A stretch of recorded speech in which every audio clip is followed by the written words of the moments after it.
Good evening, good evening, good evening. Facebook, every place I'm streaming, Facebook, my business Facebook page, Tailor Made Training for You, my private group, for imperfect non-judgment of people 50 and over, my YouTube channel, Gwen's Boy Mindset, and so on and so forth. So you are now listening to, tuning in, watching, and hearing the No Judgment Zone with me, Sean Taylor, discussing topics with no judgment, discussing topics with no judgment. This is part two of the subject.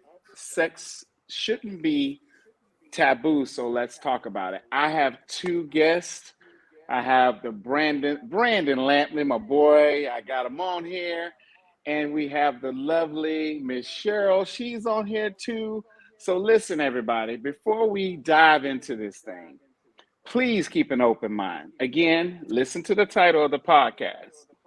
It's the No Judgment Zone, discussing topics pretty much, with no judgments whatsoever. Now, we are pretty much discussing this topic, just trying to get a better understanding of one another. And if you want to chime in, make your comments, by all means, please feel free to do so, because once we see the comments on the screen, we are going to answer and interact with you back. We're just not going to ignore your comments. And feel free to say anything that you want to say, comment in any way you want to comment. Our place is not to judge you, okay? Our place is pretty much for you to understand, for us to understand you, you to understand us. But this topic right here of sex, something happened today that lets me further know, and me and Brandon, we were discussing this, pretty much how far back we've come a long way as a world, as a society, but man, we are so far back on things based off of pretty much how society wants us to act. Society wants us to tell the truth, but don't be that truthful. Society wants to dictate what we do in our private lives outside of work. Yes. Society wants us to dance around eggshells. I don't understand what I do in my personal life. What does it have to do with anybody? Pretty much. I'm not breaking any laws. Okay. I'm not causing any harm to nobody. I'm not robbing, killing nobody, doing anything illegal. So what I choose to do in my private life should be my business, but society wants to put a cap on it. Case in point, the workplace, you can't do anything on anything without them trying to chime in. Now you're invading my personal life. Yeah. Next, the job force is going to tell you who you could and who you can't sleep with. That's where we're going to get to. But that's on another topic, because I got something that's going to be coming out. Now, some people not going to, I know me and Brandon are going to laugh about the topic. We're going to love it. But we're going to discuss this furthermore on next week. But the title of the topic next week is going to be hilarious. Some of you might like that. Some of you may, oh, Sean, that's, why do you say that? Whatever. It is what it is. So we're going to dive into this. Sex shouldn't be so taboo. So let's talk about it. So let's talk about sex. So now we have the lovely Miss Cheryl. We're going to make Miss Cheryl kind of like start us off, because I am dying to know what's in their mind of what a female's perspective is on this topic. All right, Miss Cheryl.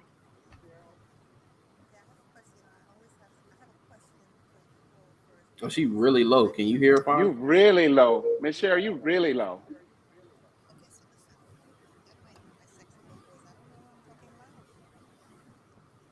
I don't know. I hear you, but you sound really, really faint. Sound real faint.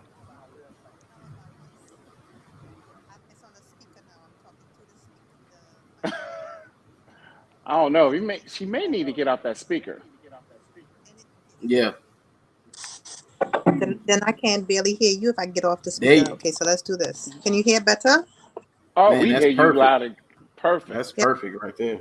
yeah, I barely hear you all, but that's okay. I'm going to listen hard.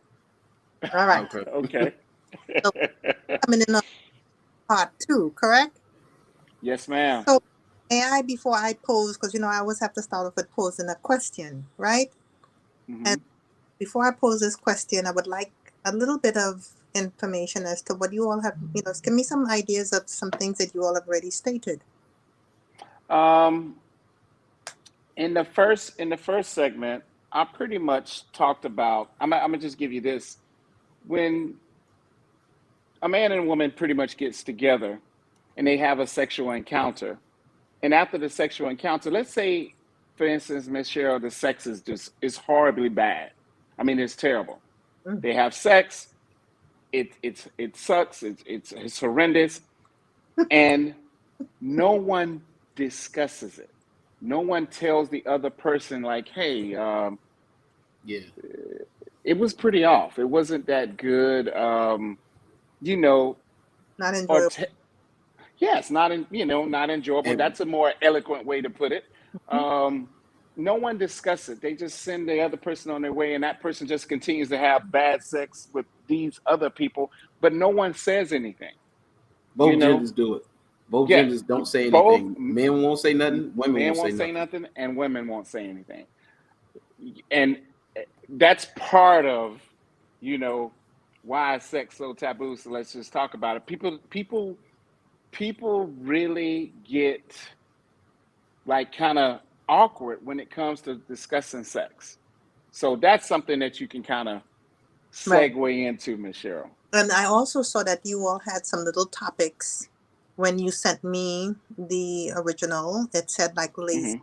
You all had even categories of poor, unenjoyable sex. You had lazy sex. What was the other things you had? You I didn't see that. I gotta see that. I didn't see that. Sean sent a lovely little tidbit, and Madam it said lazy sex and something else. Sean, you remember? God, it's been such a long week, but Wait, there's lazy sex, there's selfish sex, yeah, there's there- um, the casual I don't feel like it sex. Hey, you could do Yeah. for me, but I'm not gonna do for you type sex. I mean, you got so Duty many sex, different. What's duty. pity that? sex, duty sex, pity Yes. Oh sex. yeah, like making it a chore and opposed to making it a choice.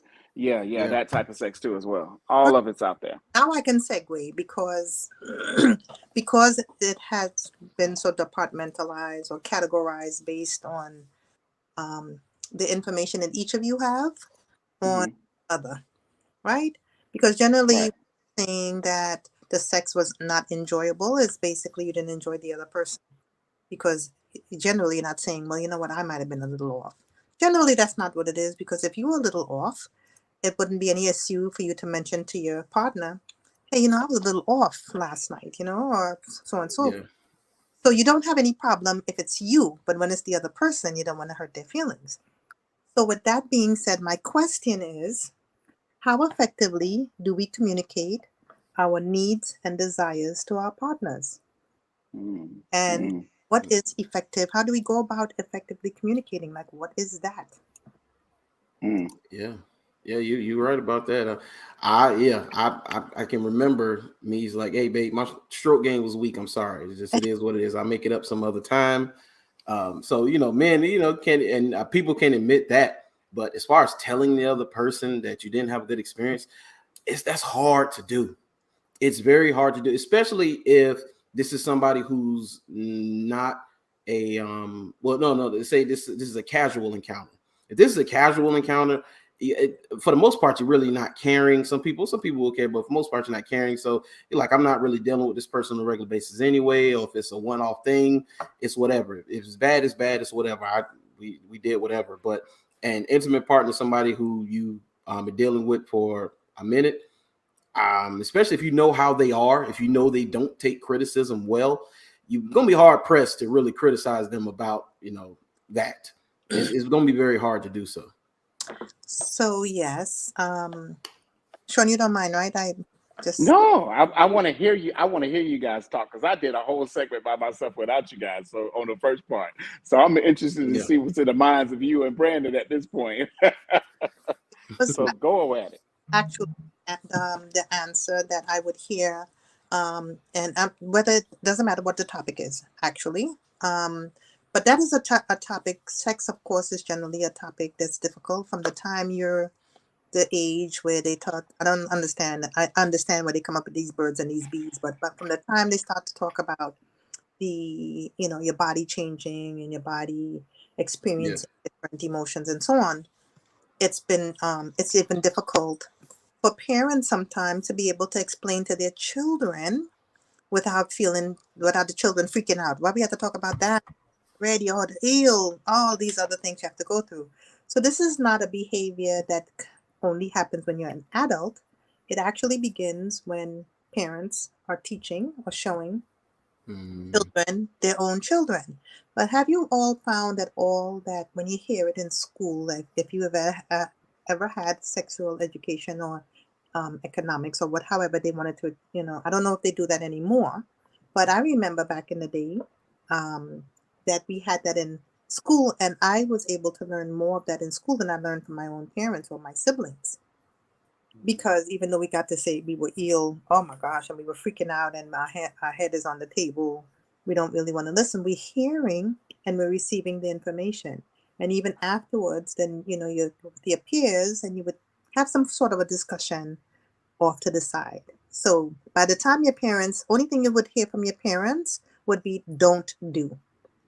Not what are you feeling, any kind of conversation like that. Now, some people may have had these conversations with their parents where there's really a sit down and talk about how your emotions are evolving, how your body is reacting. I know some parents, not all parents, but some parents would have that sit down and have a conversation, and they didn't freak the parents out, and so they help to ease the conversation with the children. But for those that didn't have that kind of comfort, it was difficult for them to even have a conversation with their peers, and then of course with a partner. Doesn't matter how long you know the partner. If you aren't comfortable with sex in your own life, how will you be comfortable with it sharing it with someone else? There it is. There it is. Hey, yeah, that right there. How your introduction to sex is going to be how you view it. So whether it was a good experience, bad experience, traumatic, whatever, your introduction to it. So, how that really hinges on how you view it. So, like for me, an example, how I was pretty much introduced to intimacy. Period. Was started. Remember being 5 years old, sitting in kindergarten class, and girl kissed me right on the mouth, like right on the mouth. I'll never forget that because I never experienced anything like that, and it kind of went from there. And then you get into what kids do with dry humping and all of that and stuff like that. You get into stuff like that, and you, but I guess progress over a little bit of time and get comfortable or whatever. But if you were never comfortable to begin with, if it was always awkward for you, because people just think it's just a natural thing, even though sex is a natural thing that people do. I mean, it's not natural for everybody. I came across individuals who are very, very awkward about it, and especially if somebody had something happen in the past with it. So they're less inclined to say, hey, this was bad. Hey, I didn't like this. Hey, I like to be touched here. Hey, I like this. Hey, I want you to do this. They're probably going to be less inclined to do so because their attitude towards it, their experience, and how they were introduced to it. And that's excellent. So I'm going to go back to the question. I think a comment that you made that dealt with if someone that does not take criticism or critiquing, you don't want to talk. So why does talking about sex have to be a critique as opposed to a supportive effort of your partner to share how you desire to be loved? There's a difference. Critiquing, sharing information to support your partner so it doesn't have to feel like it's a fault of your partner. Someone's desires and that someone else is unable to fulfill is not a flaw, You have to teach your partner how to pleasure you because the partner doesn't know. Obviously, if they're not doing it correctly, it's actually on you and not the partner. Yep. Because the partner doesn't know what your expectations, needs, desires, wants are. How will they know how to effectively provide to you so that you both can enjoy? So if something Sean said in the beginning, that if you have lazy sex or so on and so forth, and whether you want to or if it's your duty and so on and so forth, and you are contributing to that pleasurable moment and it becomes unpleasurable to you, how are you contributing to making it better? Yeah. So when you're critiquing the other person, you're actually critiquing yourself as well. So it shouldn't even be a critique at all. You know, if it's your partner, you should be able to, at that point, be able to talk about anything. But I think when you approach the conversation as if you're putting blame or you're making someone feel something that they're doing wrong, then it becomes a problem. So back to effective communication. What is your definition of effective communication? For me, um, now I haven't always been a good communicator. I had to grow into that. So, you know, at this juncture, I really, you as a man, you go through you go through growing pains. You go to try to figure things out. You go to kind of figure out, pretty much kind of get in the head of a woman of what you may think that she would like. And then if that doesn't work, sit down and have a discussion, And I started having discussions in my 20s about, being told that I was a selfish lover, And I said in the part one when I did this segment by myself back in October that having sex for me with older women taught me a lot. It taught me to slow down. It taught me to pretty much get in tune into what I'm doing.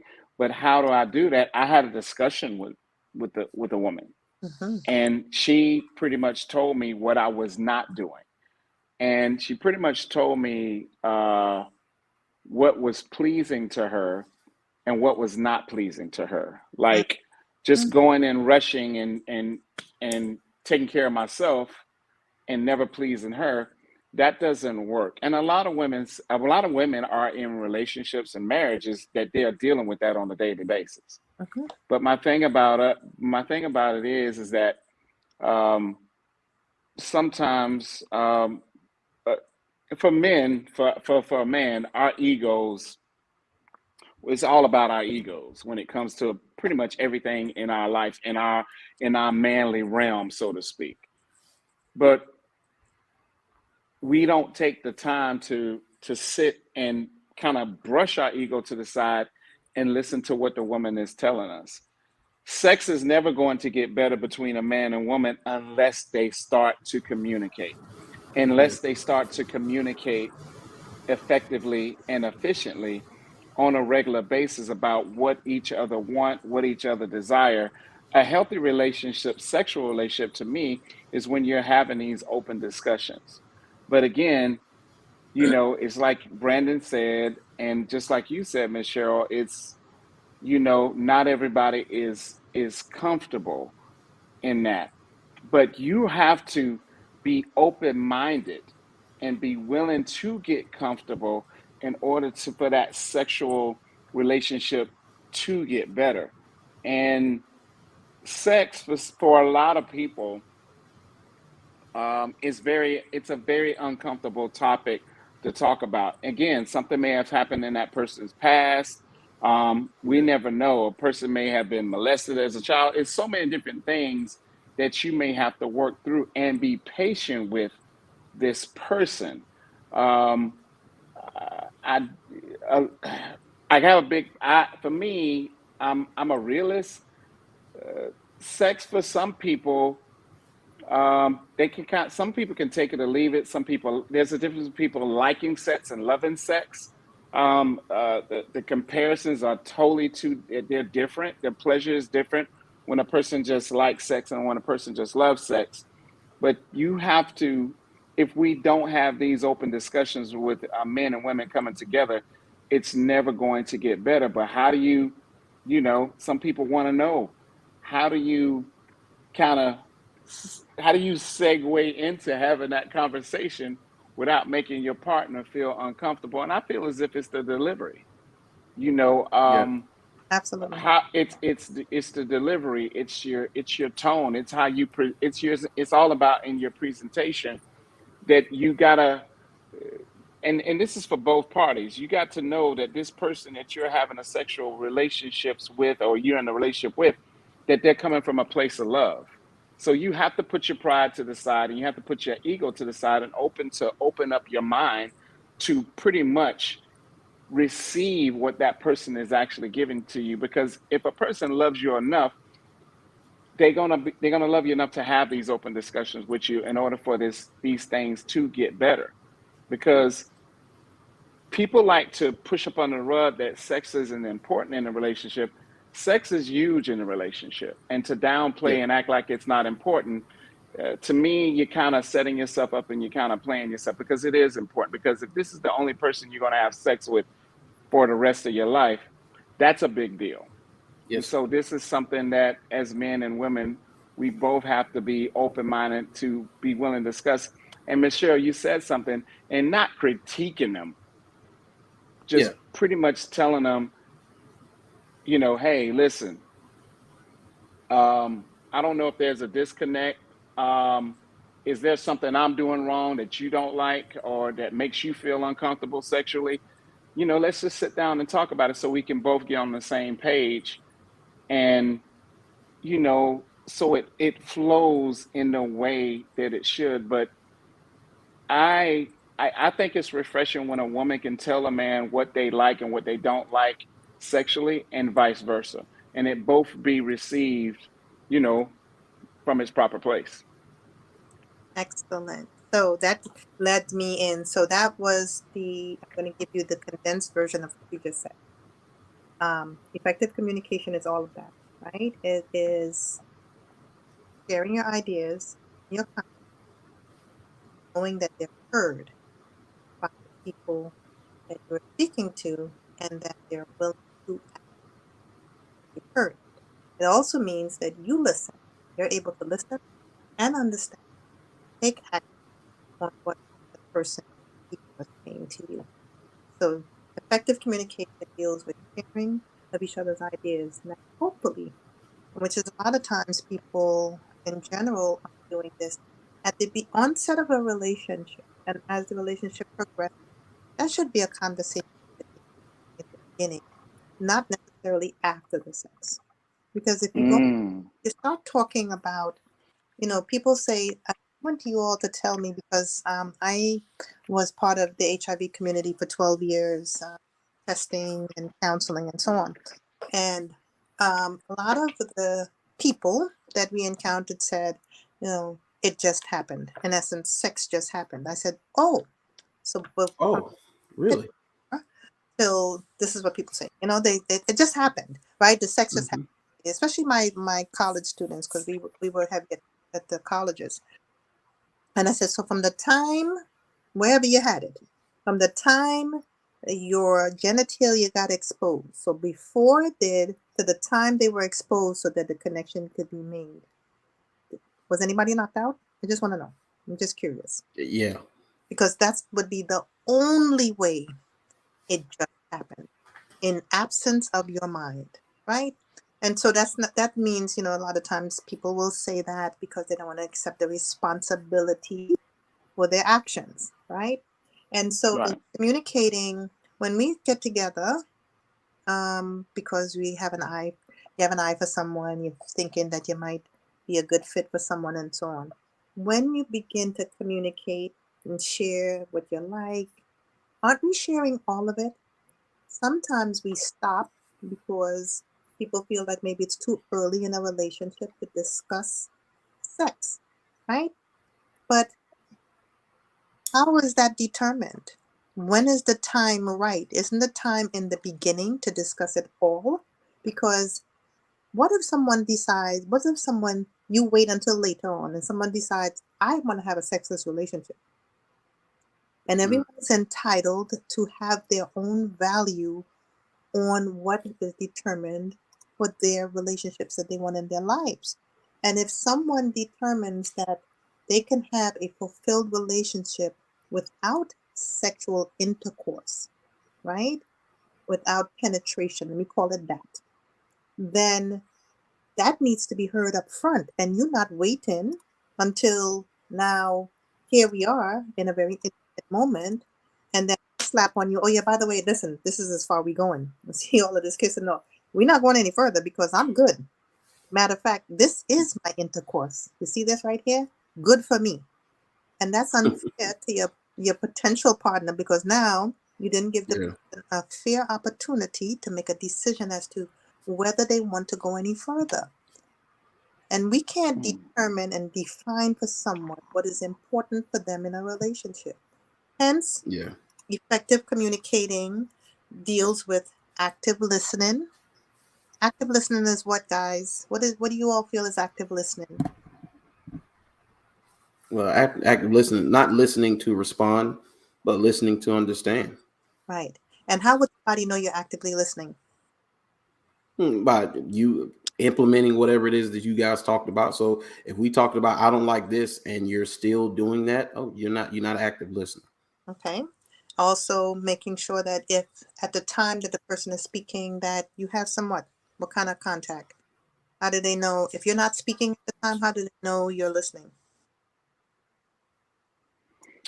Pretty much for me, if how I like to ask people, well, what did I just say to you? Right. So you And will if that absolutely. person can retort Yeah. exactly what you said verbatim, they are pretty much actively listening. You have their undivided attention. Perfect. And for me, I mean, there's gestures, there's mannerisms that show me whether this person is really listening to you. Simply just leaning in, or just perking up to position themselves to Ab- really to really engage with you. ab- You see what I'm saying? Absolutely. So uh, you have to be a person who can kind of be an observer of reading certain mannerisms and gestures, because a person can tell you a lot with their eyes and they can tell you a lot by their gestures, Absolutely. and if they're properly engaging with you. I Yes. but Miss Cheryl, in the defense for people who don't talk about sex and things of that nature, society has made things so taboo when it comes to just having a simplistic discussion of sex. Mm-hmm. You know, um, sex is one of the ways of how we got here. For me, early on in my 20s, I wasn't really open about sex. As I got more older and as I got more sexually in tune with myself as a man, and I went through certain journeys in my life to where I got more confident and open about sex. That to me, um, I kind of view sex differently from the average person. I think this is an open dialogue that comes from a place of no matter what you've been through, but you mature as you get older and you realize this is just sex is a part of life.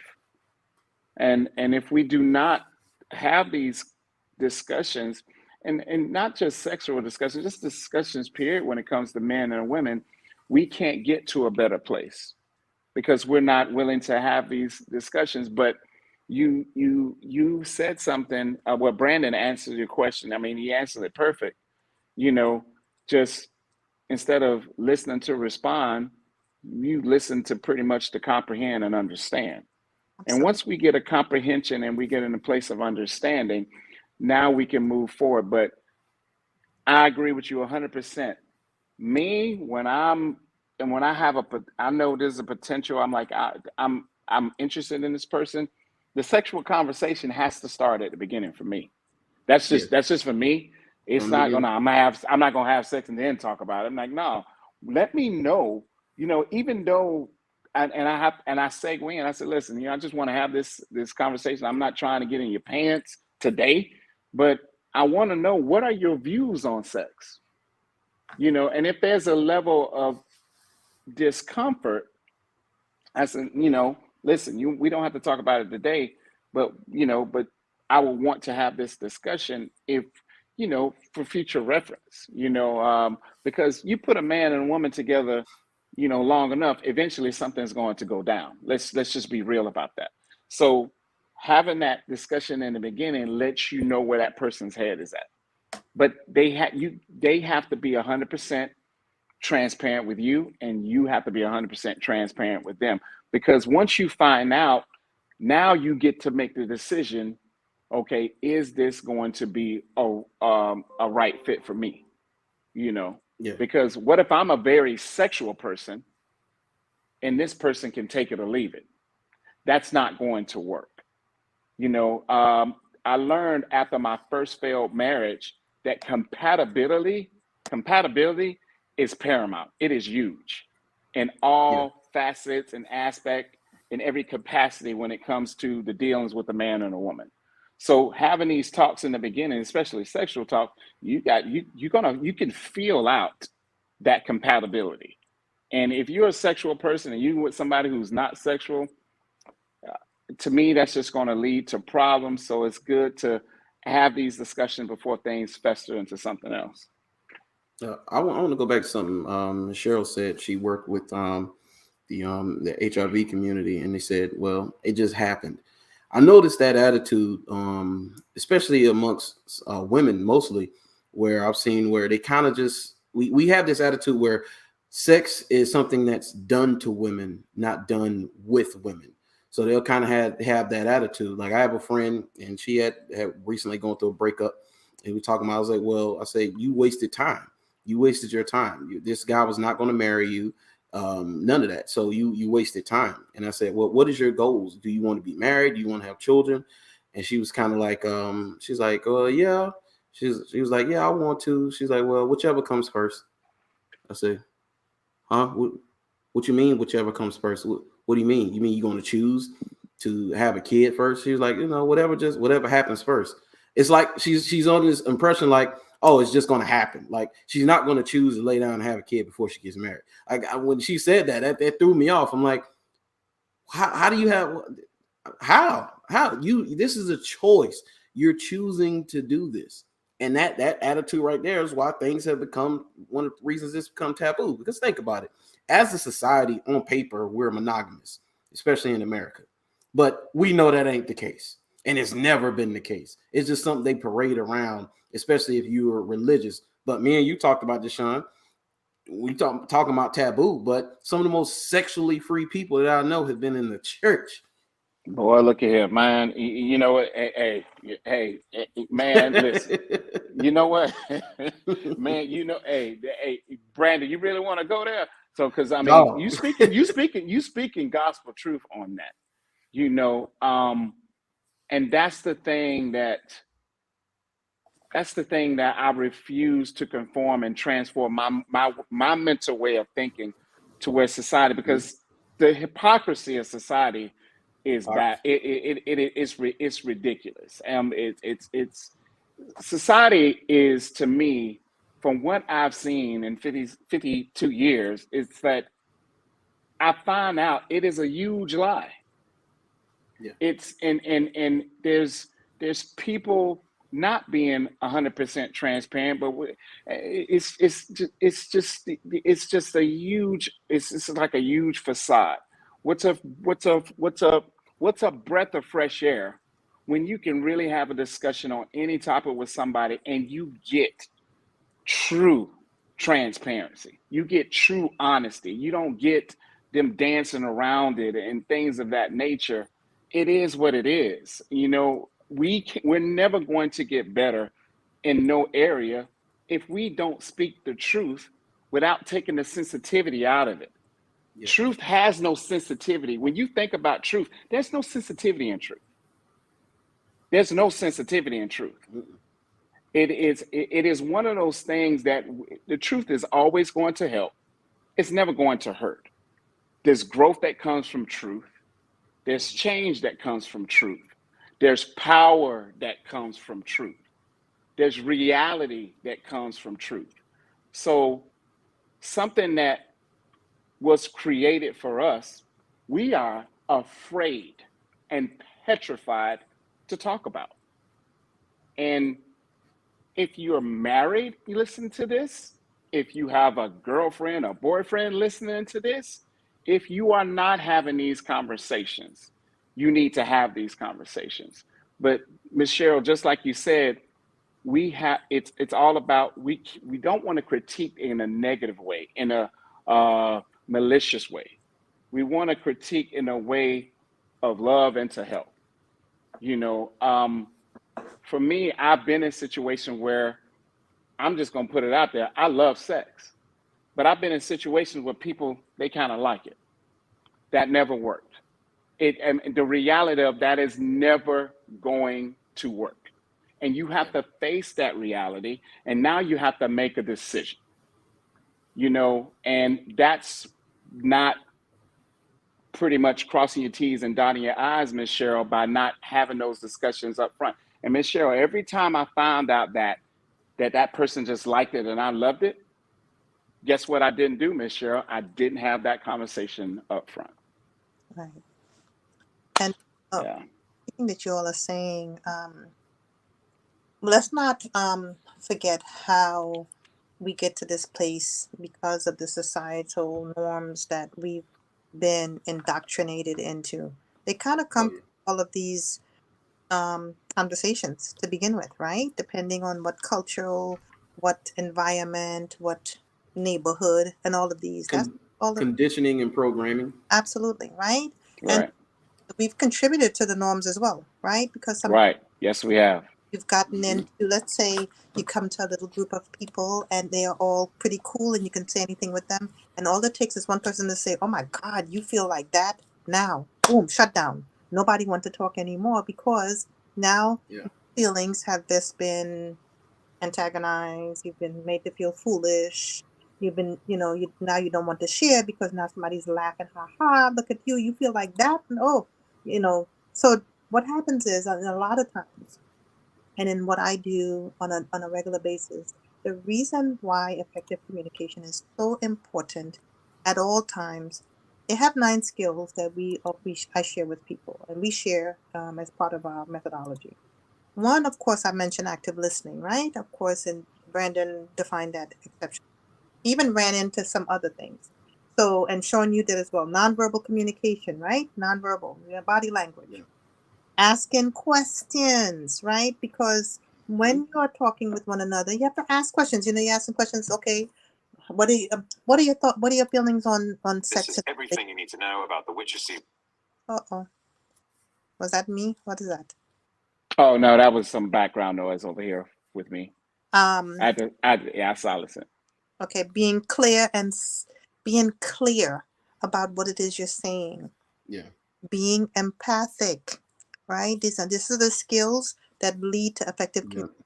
I can't ask you all to effectively communicate with your partners, your peers, your friends, your loved ones when you're not sure what effective communication entails. Providing feedback, right? Which is different from active listening because active listening is really engaging, whether it be with your body, your eye contact, and being able to be prepared to have feedback. So if you're actively listening, then you can provide feedback, but it's a skill, right? But we put it all because we figured one should follow the other.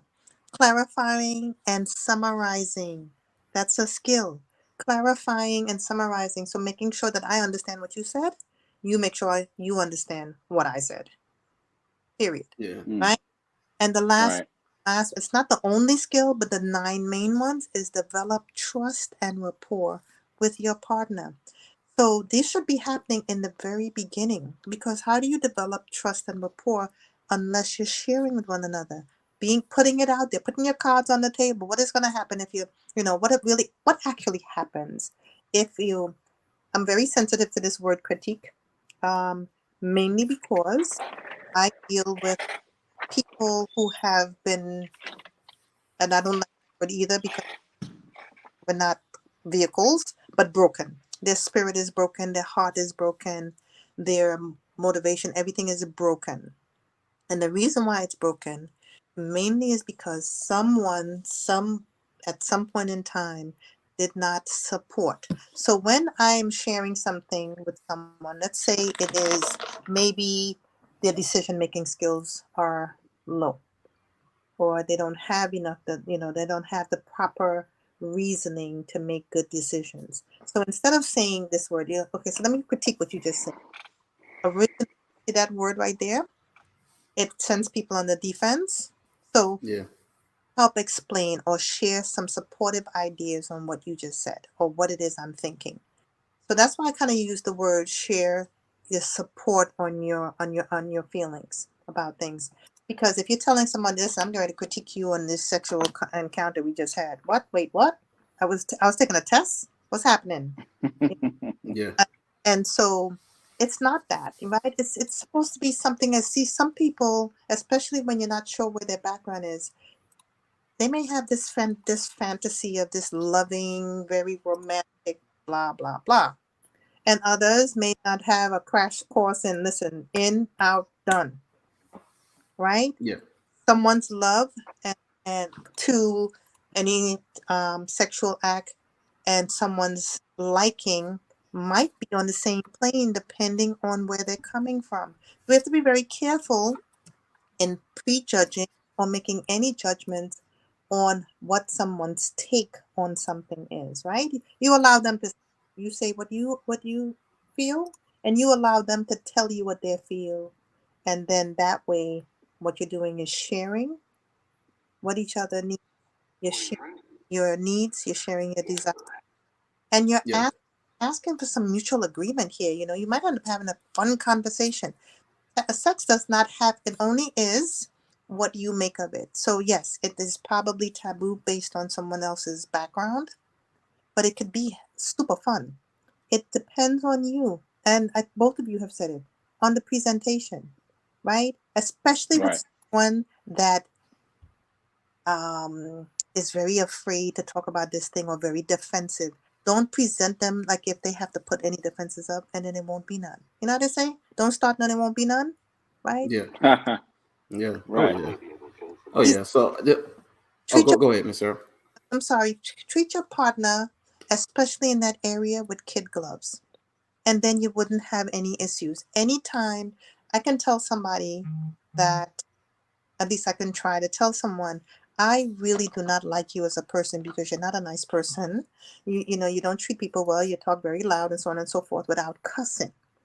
And they will never respond to me in a defensive, loud, aggravated, ready to punch my lights out because of the way I present it to them. If somebody's shouting, I don't have to yell back, yo, why are you shouting?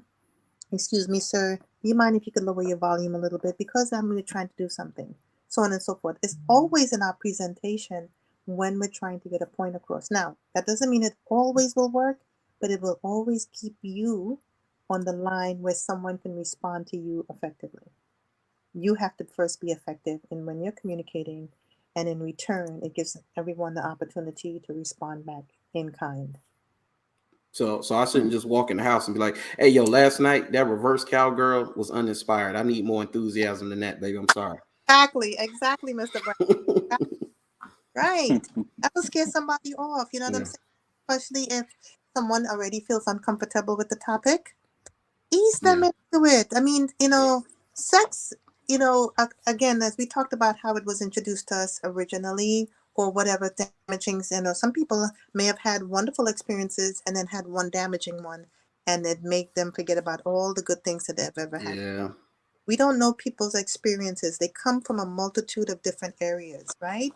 Someone may have always enjoyed the experience. The experiences from the amount of people that I speak with have come to some people that never enjoyed sex and then met someone that made them laugh and understood them and shared them, and now their thought about sex completely turned around Yeah. based on the kind of relationship that they had with a person, right? So that can be changed at any point in time if you utilize the 9 skills of effective communication. Because someone's horrible experience before can be a beautiful experience moving forward. It just really Yeah. depends. That's like when I hear about women who have multiple children but have never had an orgasm. I'm like, how? I don't understand, man. But I understand how it's possible now. I mean, I was younger, but and you talk about effective communication. I got something for you, Michelle. So I've seen studies where they talk about, say, in casual encounters, 70% of women are dissatisfied in those encounters. Like, I have my theories on why that is, but why do you think that is? On the 70%. Say Are again. What did say it again? dissatisfied in casual encounters. So this is somebody who they met off Tinder, they met at the grocery store, they met pumping gas or something like that.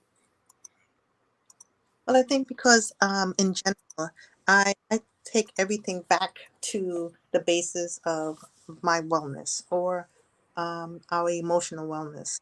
A lot of women, we come from a very emotional standpoint. It is.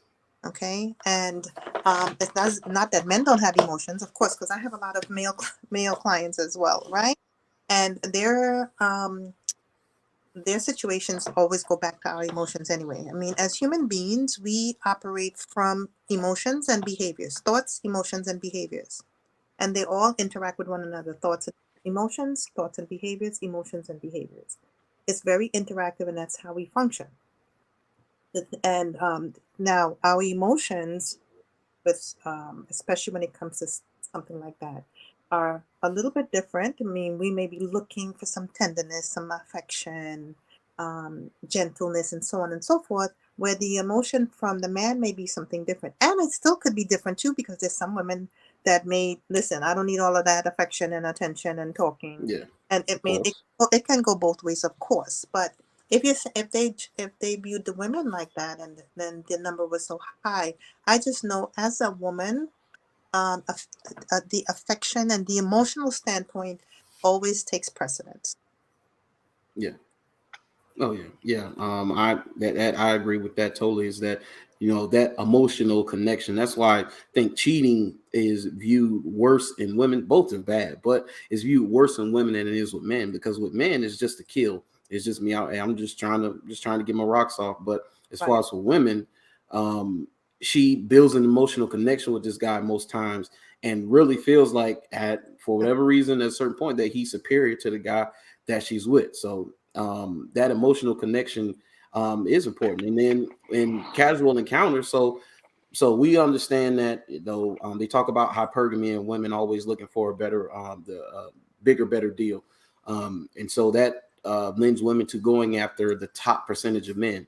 And this is not nothing new. This is something that's always going on. Guys in that top percentage, guys who have done the work, they got looks, money, status, game, whatever. Those are the guys that women want. So women go after those guys. So they have an embarrassment of choices.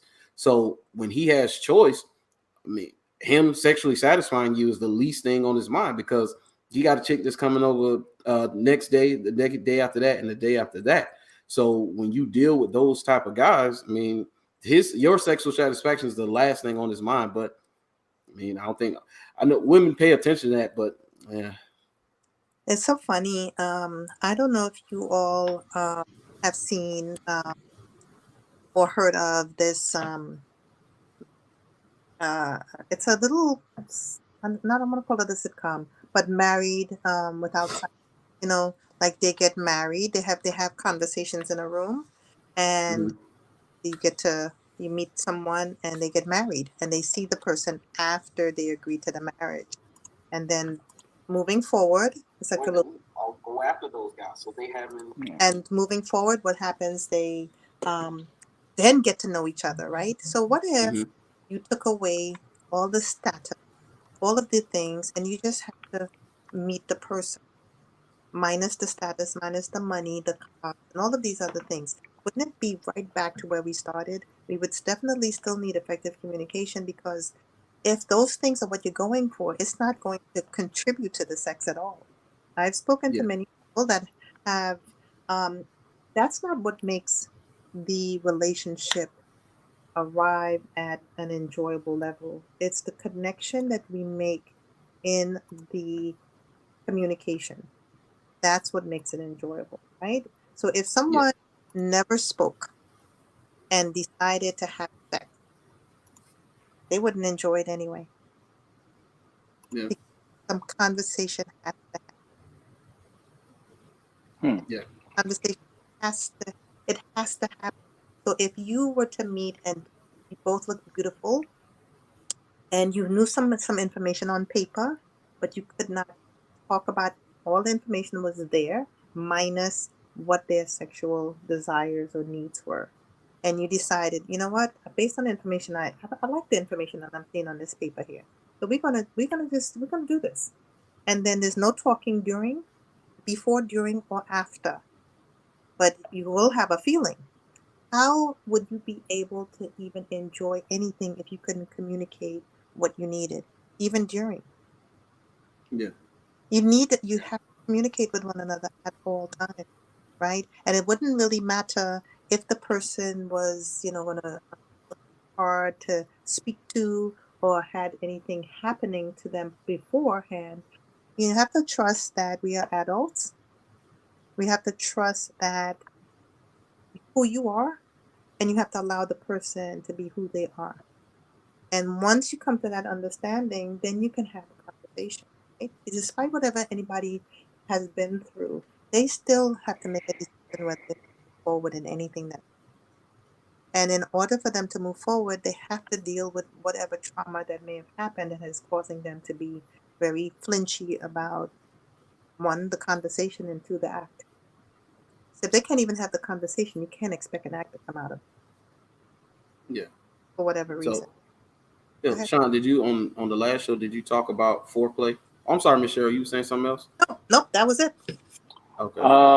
Yeah, on the last show I did, I dived into foreplay and I let people know that foreplay is very important. I've had several conversations with people where say, Sean, they just want to just dive straight in. I'm like, I was about to bring that up. And for the fellas, and I won't say for the fellas, you got to, you got to kind of warm up that car before you drive it. You know what I'm saying? You have to. And foreplay is the embryo stage, so to speak, before things come and really get real. So those are things where, as men, we have to, you got to take your time to navigate and understand the woman's body. Okay. To, when you're meant, sex, when it's mental, it is into everything. When you come from a mental place sexually, every single thing is intensified, but you have to, the thing about it is, you can have a sexual conversation with a female without even physically touching them. Absolutely. Mm-hmm. And my thing about it is that you get the foreplay in the conversation, the foreplay and everything else, into the touch, into the kiss, and everything else. Those things are very, very, very important. You have to, show that woman that you really are appreciating the anatomy of her being a female, which is totally different from you. That foreplay is every single thing. It's not a rush job. A lot of women are being dissatisfied because guys are just rushing through. They just rushing and just. I'm like, dude, how about making her feel good in all areas? How about taking the time to make her feel good in all the areas instead of just going in? I've never been the type just like, let me just go on in there. I mean, it's just, and I don't like it when I don't like to be rushed through that. It just kind of takes away from the mystique of it, and it takes away from the buildup, you know. But I mean, there are men that are rushy, and there are women who just rush you. They just want. I'm like, hold on, man. Uh, let this engine warm up. I'm like, man, that's not my go-to. That's not what I like. I mean, but some people are like that. I'm like, what? I mean, dude, I can't. No kissing, no. I mean, it's not. You missing out on the bigger picture of the thing, and you're missing out on how amazing it can be when you have the foreplay. And a lot of people, man, we live in a society that it's microwave mentality. people got impatience. You got grown people in their 30s and 40s and 50s and 20s walking around with the patience of a 3-year-old. I mean, it's just like they don't have no patience. I mean, everything is a rush job. I'm like, man, come on, dude. I'm like, but that's just the mentality of people. And Ms. Cheryl, you had said something earlier about how people shut down when you could go with a group of people and you can say what you want and everybody receive it, and it takes one person to come in there and just make everybody shut down. And I speak on this a lot. I mean, I'm big on this a lot. Until you get to the point of not caring about what people say and not caring about what people think, you're going to be in a mental prison and you're going to be a puppet pretty much for everybody, because you are worried about public perception. Public perception don't pay my bills. Public perception isn't my woman. It's not my girlfriend. It's not my wife. Public perception does nothing for Sean. And it took me all these years, and just as of 2-3 years ago, I got to that place. You have to get to that place in order to have that type of freedom. And until you get that freedom and you're walking around on eggshells, worrying about what people say here, worrying about what people think, now what you're going to do, you're going to start watering down your truth and becoming fake. You can't live this life, even in the sexual capacity, worrying about what people are going to say and think. And I'm glad you brought that up, Ms. Cheryl, because people do that. They just shut down because of one person. Listen, this podcast that I started, it's pretty much in reference to my mother, because we had a lot of real, candid, transparent conversations. So I really don't care. I really don't give 2 cents about what people think of me, because I lied for years about just trying to appease people and trying to please people and trying to, whatever. It's exhausting. People don't understand how exhausting it is mentally to worry about what everybody says and what everybody thinks. When you take that huge weight off your shoulders and outside of your cerebral about worrying about what people think and public perception, it's almost like being born again. It is a huge weight lifted, because you're walking in your truth. You're walking in your purpose. And I don't believe the big man upstairs want me fearful of speaking or thinking of anything from that matter. So I'm not going to walk around being society's puppet or anybody else's puppet. I can say what I need to say, being tactfully and not being disrespectful, but these are my viewpoints, and from my past experiences, not having the proper communication, all you're doing is sabotaging the whole entire situation. So it is not caring about what people think. That's a big thing too as well. But when it comes to your partner, you got to care about what your partner thinks.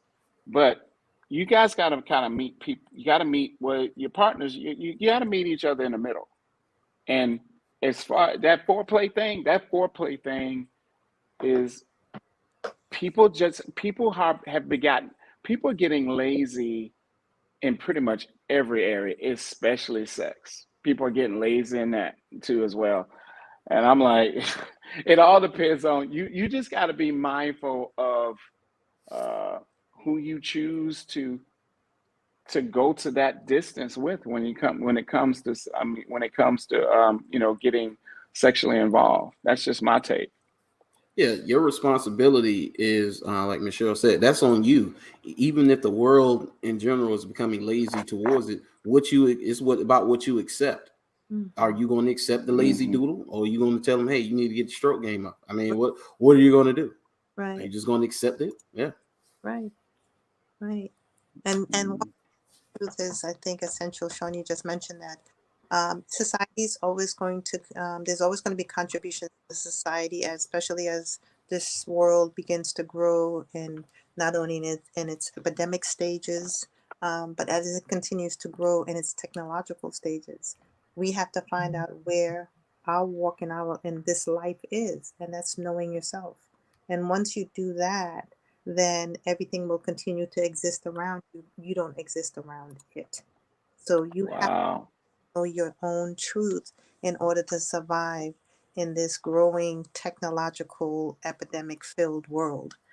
Once you do understand and know your truth, it makes life a little bit easier to be able to navigate how to communicate with your loved ones. And especially when it gets to sex, by the time you know your truth, that's going to be the easiest conversation you ever have. It is, Miss Yeah. Cheryl. It is. It is. And it's It so is. it's it's so powerful. It is so powerful once you get to that point. And people don't understand that every time you worry about public perception, what people think, you relinquish your power. You relinquish yourself powerless. And and what I found, Miss Cheryl, Brandon, what I found is that since I got to that place of not worrying about what people think and being 100% transparent, people always want to try to get you back into that box. Now they don't know how to deal with you because they're Yeah. used to that old Sean that just kind of would just blow smoke and tell them what they wanted to hear and whatever. Now they're not getting that. Now they're just all discombobulated, and it's almost like you're stepping away from the situation and you see it. Yeah. And they not used to who you are, the new you. The new you who has taken their power back by not worrying about what everybody's thinking and saying. Now they don't know how to adjust. Now they try to make you still the problem. Like, no, I'm not the problem. You're just not used to how I'm moving now.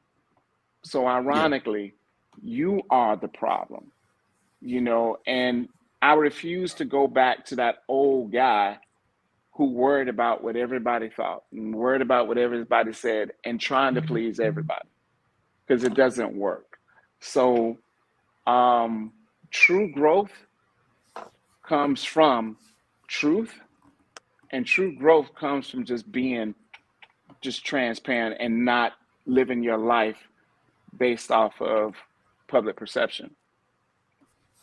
Yeah. Yeah. Yeah. You cannot live your life based off public perception. Um, I think I don't know if people realize where we're going as a society, especially just in regards to sex.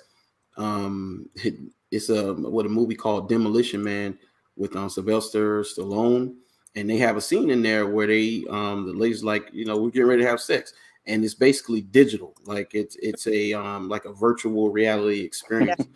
There's no touching involved, and people laugh about that, but the experiences are already here. I What mean, is you the talking about dolls and machines and sex? people say, "Oh, go ahead." I'm sorry, is the sex thing similar? Sex thing, having sex by texting? Oh, sexting. Oh, yeah. We've been doing that for the better part of the last 10 years or so. Please. Once we were able to get phones People where you laugh could about text, that, that but started right away. the experiences are Right, already here. What is the right. But yeah, it's gonna be That is so an true. impersonal things are going the way things are is going transactional, because you look at the younger people, they didn't Dolls come and up on the machines. Disney romance and love and all of that stuff. Nah, it's almost robotic now, and that's what it's turning to. correct? Right. Yeah. That is so true, man. That's so true. Yeah. Demolition Man. Mm. Yeah. Yeah. But Brandon, that is pretty much where we're getting to, Yeah. Sex won't be had by actual people. It'll be a virtual experience. That's yeah, right, because there's too much false allegations and things like that, the Me Too movement and all that kind of stuff. The way you cut that out is by people not having those interactions in person. I mean, it's just it is what it is. And not to say this is women's fault per se, but this is a society thing. We've done this. Like we talked about cold approach before, Sean. Why you think men don't approach women on the street no more? Because you don't want to be labeled as something, man. You don't want to have to deal with that. So because you're taking what humans have naturally done out of the equation, and you're trying to force us into other things. Now this is where we're going to go. This is where we're going to go, because you still have we still want to reproduce. You have that urge to reproduce, that urge to want to have sex. That's not going anywhere. So you think of, okay, so how can we get, because they say the share of men that are virgins under 30 is high right now. It's very high, because what are women doing? Women want top guys, so they're not dealing with average to below average guys. Now, as far as young men, if you're below 30, you're one of those guys, all you got to do is work on yourself. Get in the gym, get your career in order, and as you get older, your options will open up for you. Trust me. No man, it's never happened to where a man put in the work and he didn't get results from putting in said work. So you just got to put in the work. But it's, when you think about it, it is sad where we getting ready to go, man. Wow. Goodness, we're not, Mr. Brandon. So by all means, continue to whistle at your ladies. Continue to. I'm very careful about that, man. I said your lady, not all ladies, not all ladies. My person. Okay, yeah. Well, I don't have a personal lady, but I know what I get that. I do, yeah. Interested. Yeah. Is that until we get to that point, and I completely agree, continue to do the things that we know what works. You have someone you're interested in, continue, because there's a lot of people that still believe the traditional way, right? There's still a lot of people, and you won't know who believes that until you give it a try. Once you are walking in your truth, you're being respectful, you're doing what you know to do, trust me, there will be a lot of people waiting for that, and not getting too caught up into this societal. People say, "Oh, go ahead." Right. We continue. That is so true. Forward. We have to continue to live as we are, knowing what's coming, but we have to continue to live as we are, because there is a way to level a conversation, and that's just stepping out there and taking the chance. In essence, even someone even someone that does not want to hear that they have some kind of flaw, so to speak, still wants to hear it, believe it or not, right? Because it's a conversation that needs to be had. So we need to continue to take chances, because the only thing we have to lose is not growing. That's what we have to lose by not being honest and open with it. We don't grow. Yeah. Wow. This is true. That is very, very, very true. Very true. It's it's good stuff. Good stuff. For me, it's just. What's you say, Miss Cheryl? I said, now everybody run home and have a conversation. Mm-hmm. Exactly. Everybody's got to have a conversation at home for sure. Yep. But I think we just, in relationships, there's, it's just like we mentioned before. It's, it's a lot of. It's just just lazy approach to, just sex. We just got to get away from that. And I'm a little bit old school, man. I'm not gonna, I just believe in the traditional ways when it comes to that stuff, man. It's just, all that other stuff I'm just not into. But the foreplay and all that stuff, man. You can't, once you take that out of it, man. You pretty you pretty much ain't got nothing, man. You just, I don't know what that is. I don't know what that is. And especially if it's a continuous thing, So that's, human interaction with, each other. It's a beautiful thing, but when we are taking a lackadaisical approach by it takes the beauty out of it. It really does. I mean, I don't know what you even call it. I don't even know if you call it sex. I don't know what that is, but it's just, I'd rather just go to sleep than have lazy sex with somebody. That's just me. Well, you're gonna have to feel that. You're gonna feel the same way about what they come up with in the future, because it's only gonna feel out of place to you because of what you experienced in the past. But to the little kids today, it's gonna be normal. This is something that's going to be normal to them. So it's not going to be taboo or anything like that.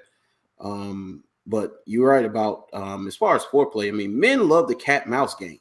I mean, we do. We love that cat mouse game, especially but only if we get in reciprocation. If we're doing the chasing and you're not giving us anything, then I'm gonna move on to something else. But that little cat and mouse game that you play, and I had an older woman tell me, she said foreplay starts as soon as you wake up. She said it's all throughout the day. She said little things here and there all throughout the day. You don't have to overexert yourself or do all these grand sweeping gestures. No, little things here and there throughout the day that would get you the results you want later on that evening. Right. That's true. And when it comes to sex, and let's say the sex just stops being so frequent, both people got, careers they're trying to run, long days, they're exhausted at the end of the day.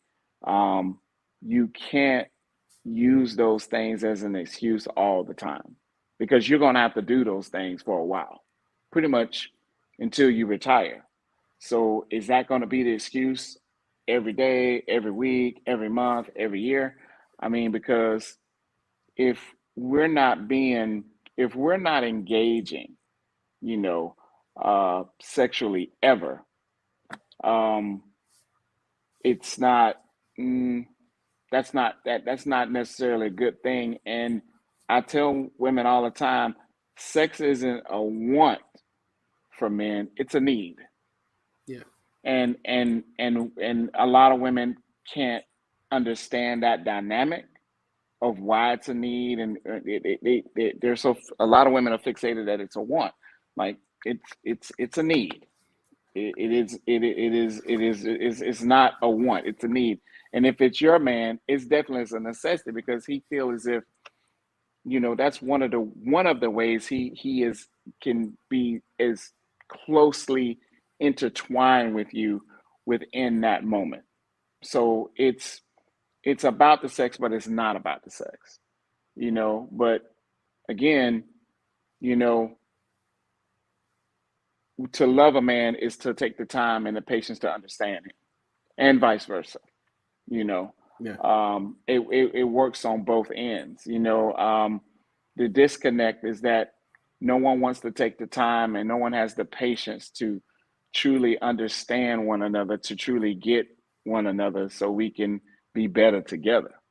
But that's just us as people, man. Everything is moving so fast. People want everything tomorrow. No one wants to work. No one wants to put in effort anymore. Everybody's so exhausted on things outside of the relationship, and when it comes to the main course in the relationship, that stuff is getting neglected, and they wonder why people constantly just grow apart this way instead of coming together. So that's just my take. Oh yeah, for sure. I was, like you say, sex is the glue that holds relationships together. I mean, without it, we're not going to have much without it. People say, well, why are men so obsessed? Like you said, it's not a want, it is a need, especially if I'm going to be with you. If I choose you and to be with only you, which monogamy is bondage for men for the most part. But if I'm choosing to be with you, you are my only purveyor of tail. I'm coming to you to get it. So you deny me, you got excuse here and there. That's a problem. That's a problem, because you have too many people, men and women do it, of course, but you sign up for something that you're not prepared to handle. Are you prepared to handle this? Are you prepared for them days you don't feel like doing nothing? But hey, I'm on 10. I got 3 million in the gun ready to shoot off. I got to go. This has to go. And now you're telling me no, that's not going to fly too many times. Life happens, of course, and you be understanding, but I've seen where they kind of use it and dangle it as a reward. Like we talked about chore play, Sean. Oh, you wash the dishes, you cut the grass, you take the trash out, you clean the gutters. Okay, and then I'll give you something. Man, if you don't get out of here with that. Right. How about well, if that's the case, then if you cool, you ain't got to do nothing, but I'm not paying the light bill. Can I do that? Can I do that? No, I can't. Yeah. Miss Cheryl, you gonna chime in on that one? You kind of I, quiet over there, Miss Cheryl. I am an active listener. She said she's active. How did I know she was going to say that? Yeah, How, how that did is I so know? good. How did I That's know so she was going good. to say I that? practice what I preach. You all know what I do for a living. Right, Yeah. right, right, right, right. Right. Yes, So ma'am. You do. the thing is, Hmm. all of that is valid and valuable that you all are saying. Let's also remember to add to that that is not only the sex that is the glue, it is the completion of your entire relationship because no one wants to be pounded on a regular basis just because it's needed, right? You want to be able to contribute to the enjoyment of the sexual act. Yeah. Mm. And Active Right, participant. Absolutely, you want to enjoy that. There's some people out there that want to be whole in their relationship, especially with the sex, but they also don't want to be mistreated just because they feel that way either. So it goes on both ends, right? They would be willing to right, do, but if they are compliant with meeting the needs of the sexual act of the man and none of their other needs are being met, then that's unfair as well. right, right, Yeah. right, right, right. So Right, with it is Sean mentioned, sex begins mentally. Mentally for most women. I don't know most Yeah. women. Let me say some women. I know some women. I don't know most women. Right? Some women right, self it begins mentally and then it works physically. Right? That's the order right, for right, us. It has to start in my brain first. Right? My brain needs to right. get it before my body even begins to move. Period. Yeah. Exactly, And so We talked exactly. about that. mental and Hmm. physical action. Sex it begins upstairs and then it works its way downstairs. That's how I see Right, it. Right? And the right, thing, Yeah. it's a completion of a relationship. It is one of the core elements, but the other core element is to be able to have the other emotional needs be met so that I can actively make sure that you're enjoying while I'm enjoying, right? Not just mm, me being there because you have a need. Our needs right, emotional. You meet my emotional need, you ain't got to worry about your physical need. It's gonna always be there. Understand? So mm, one has to meet the other, and they have to meet at the right. right, right, right. That's true. Right. That's true. Yeah. I can't. Capture the mind. Pardon? Right, Capture. right. Yeah. Capture the mind, and the ass will follow. Oh, hey, and then That's and, what it is, dog. Yeah. Very true. Very true. I can't. I can't disagree with either one of you. Yeah. But it is true. Sex definitely starts mentally, and then it just trickle on from there.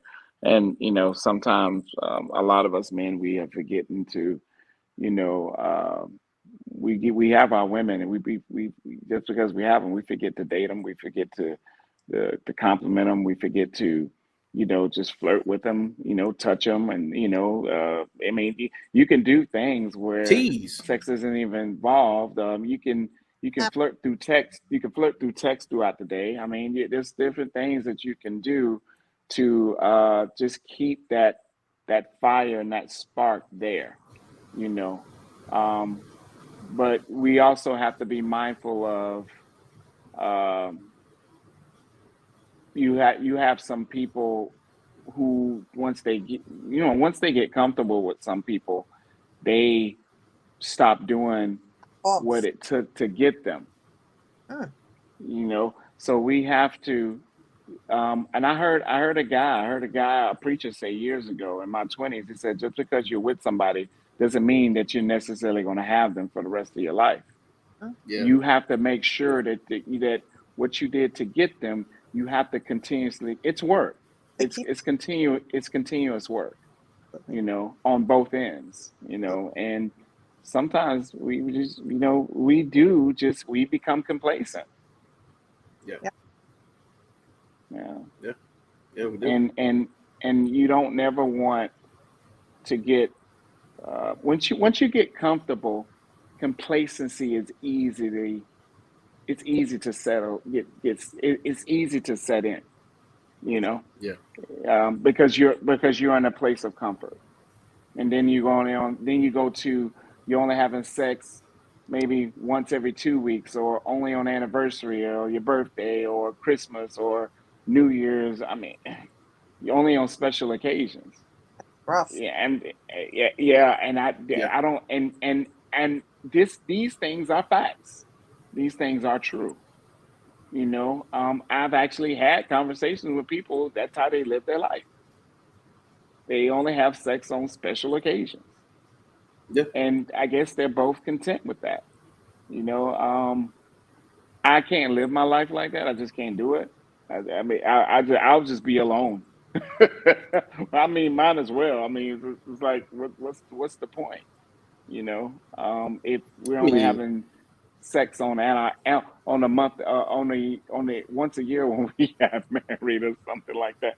These things do go on. These things yeah, do yeah, happen. they do. I mean, I can Yeah. understand that somewhat from the perspective of, okay, if you've been together like 30 years, I kind of get it. I do kind of get that, because after so long, I mean, yeah, I kind of get that. I kind And of you get have to at least understand that it's what works for them. You know what I mean? Because people have that. Yeah, understand a lot of times, and I know two couples I haven't met right away that are married 35 years, and I think they've had sex maybe twice in a year. But the thing is, there's some medical issues going on there, so that has contributed to to why as well, right? So there's sometimes we don't understand the full dynamics of what causes people to be content like that. But if they're content, then that might be the very reason why they're together, because you know Mm. yeah. Nobody else ain't gonna put up with that, so it might as well stay together. that, right? Especially if the man, True. I mean, but there's a lot of chemical things that happen to us when we get older, and those play a huge contributing factor to sometimes why that doesn't happen, right? But again, it comes always back to having a conversation and not just assuming that somebody's okay with your status or your standard for your life for a living, Yeah. right? So once we have Right. a conversation and both of you agree, then so be it. Have at it.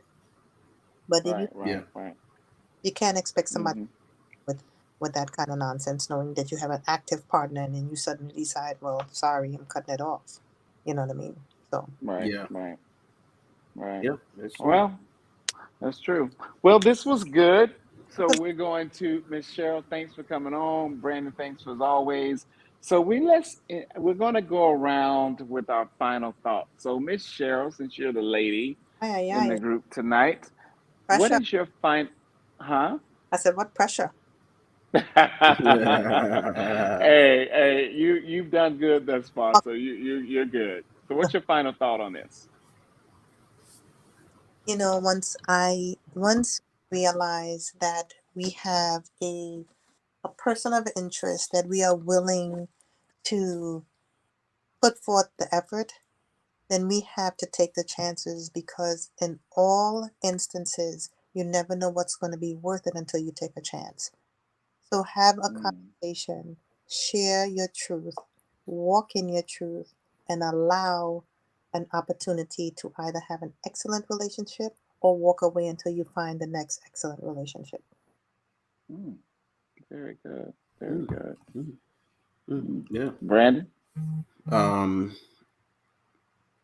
cut the taboo crap out, man. Stop acting like we're purists. These devout Christians and whatever religion you are, you so immersed in that, whatever. I hate that so much, man. Anytime I hear Christians talk, I just get itch, especially when I know they full of it. But I won't go too much in on them. But yeah, stop making it so taboo, man. Just it should be a conversation. It's something you should talk about. I mean, women have had those conversations more and more freely, and I think that's it. That's a good thing, because now, thank God for social media. Man, if you want to understand women, their nature, how they are, get on TikTok, relationship TikTok, and listen to them talk. Get on dating TikTok, sex TikTok, whatever it is. Go listen to them talk, and they give you the keys to the castle every single time. Just let them talk. Just let them talk.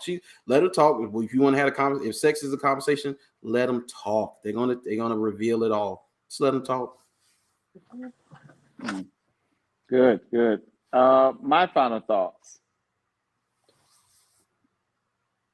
just be honest and transparent about what you feel when it comes to the sexual capacity of things. Be open-minded to the communication and understand, in order for something, you can't think that you can get better, okay, if you already think that you're better.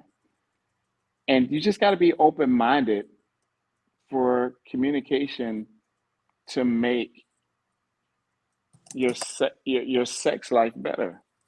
I mean, and again, Yeah. just be open-minded that it's coming from a place of concern and love. It's not coming from a place of malice. You gotta, and you know, my mother used to say, the only way things truly work between a man and a woman, or any relationship, period, you got to take judgments out of it. So by taking judgments out of it, you allow that person to reveal their true self in their butt naked truth. If there's judgments into the play and into the conversation of things, you're never going to get that real person, because you're constantly judging and you're constantly picking that person apart. You got to let people be people.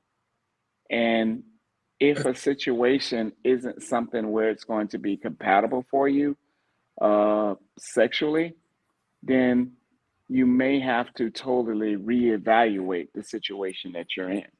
And you got to be honest and true with yourself. There's nothing, it is okay for someone not to be for you that you once thought was for you.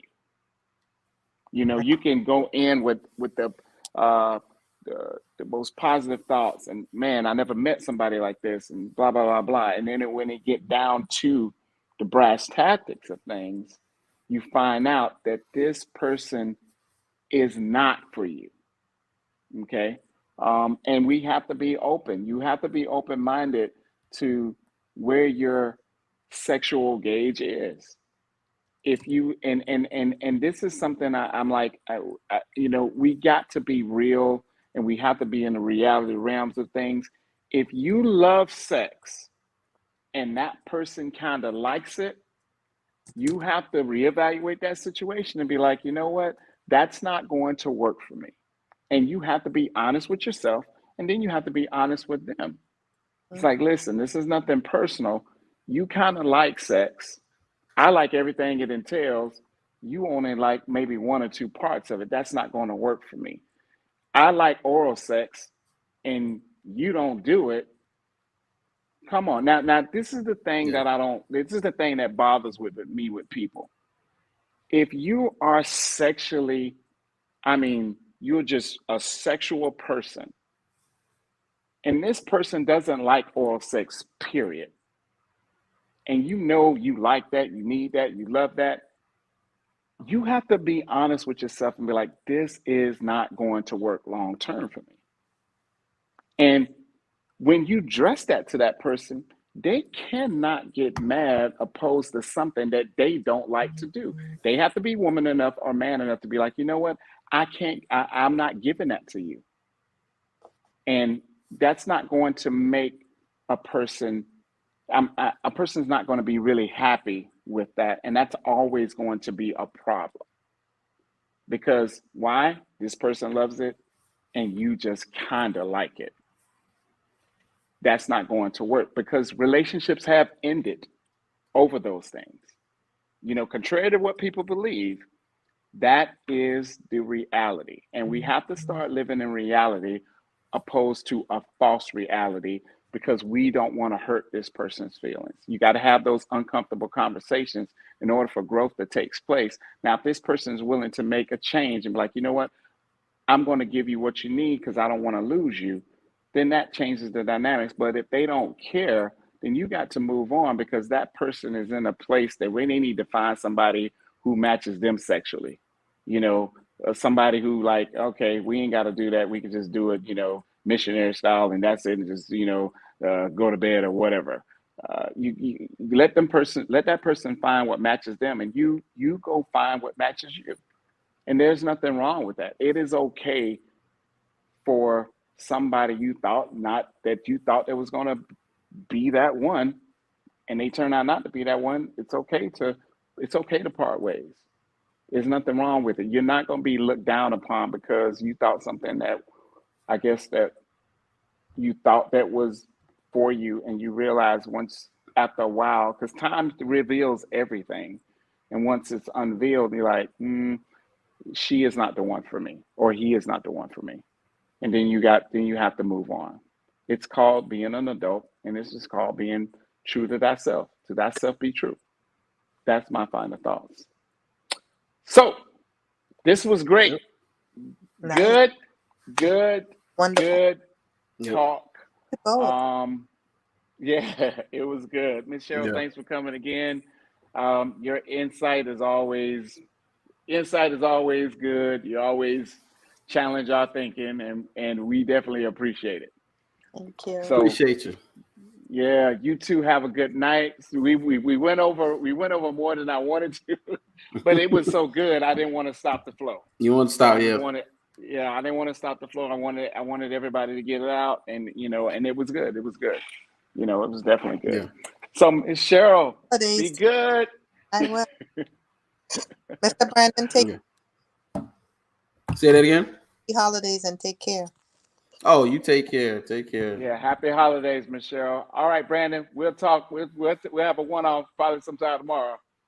Oh, yeah. We'll talk about Monday. All right. Yes, sir. All right, you guys have a good night. Be safe. All right, take it easy. All right, peace.